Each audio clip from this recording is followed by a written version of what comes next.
गुरुदेव जी पुण्य हो काल के संग, जिनको राम चरण की वंदन।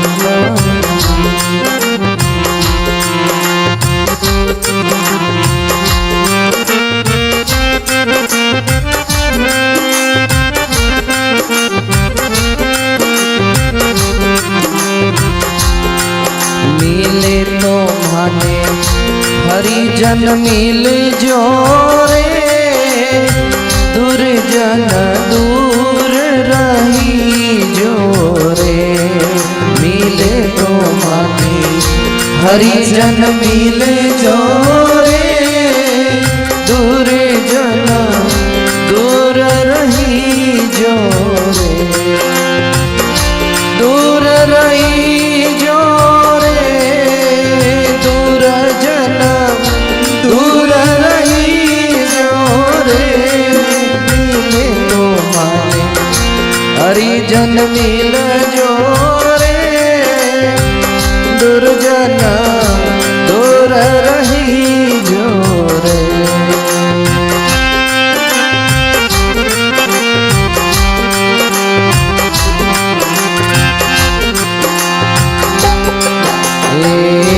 हरिजन मिलिया हरि मिले रे, राखे राम हुजूर रे। हरिजन मिलिया हरि मिले रे, राखे राम हुजूर। रामा राखे राम हुजूर। दुर्जन मिलिया दुख घणो है, दुर्जन मिलिया दुख घणो है। एक कपट दूजो कूड़ रे भाई, एक कपट दूजो कूड़। मिले तो माने हरिजन मिल जो रे, दुर्जन दूर रही जो रे। मिले तो माने हरिजन मिले जो रे, दुर्जन दूर रही जो रे।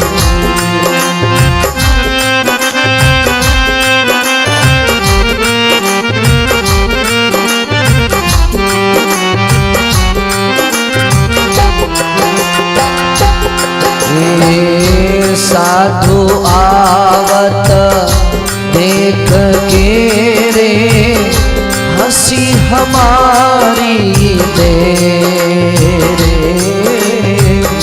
साधु आवत देख के रे, हंसी हमारी दे।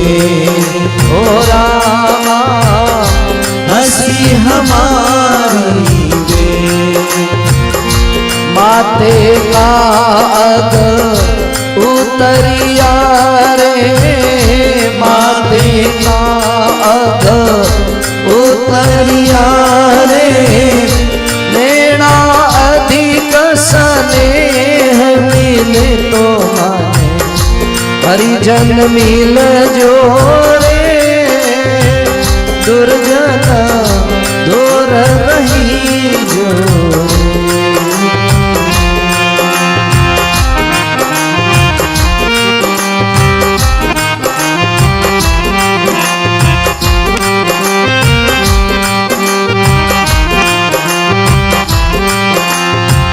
सरवर तरवर संत जन, चौथा बरसे में। हो रामा चौथा बरसे में। परमारथ रे कारण रे, परमारथ रे कारण रे।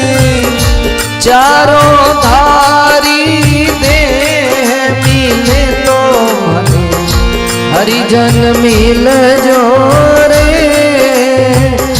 दुर्जन दूर रही जो रे मिले तो माने हरिजन मिल जो रे दुर्जन दूर रही जो रे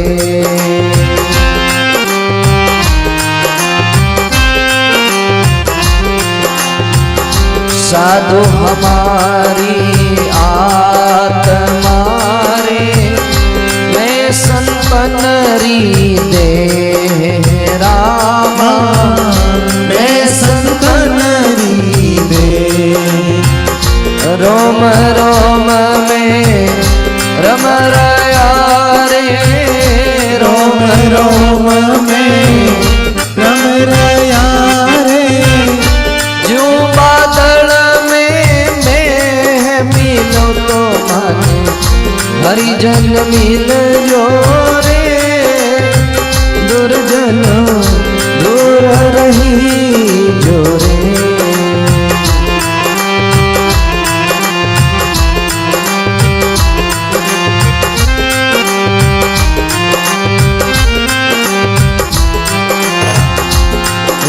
निर्मल दृष्टि सदा अंग शीतल मुख को अमृत बेण रामा मुख को अमृत बेण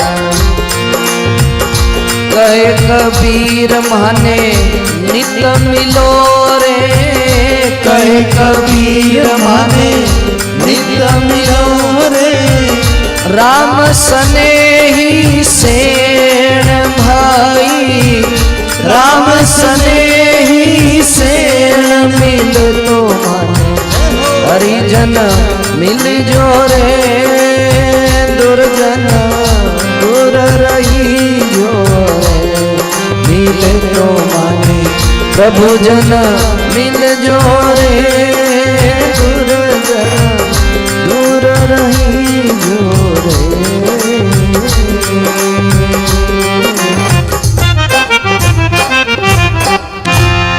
बोलिए राम जी महाराज की जय, सद्गुरु भगवान की जय।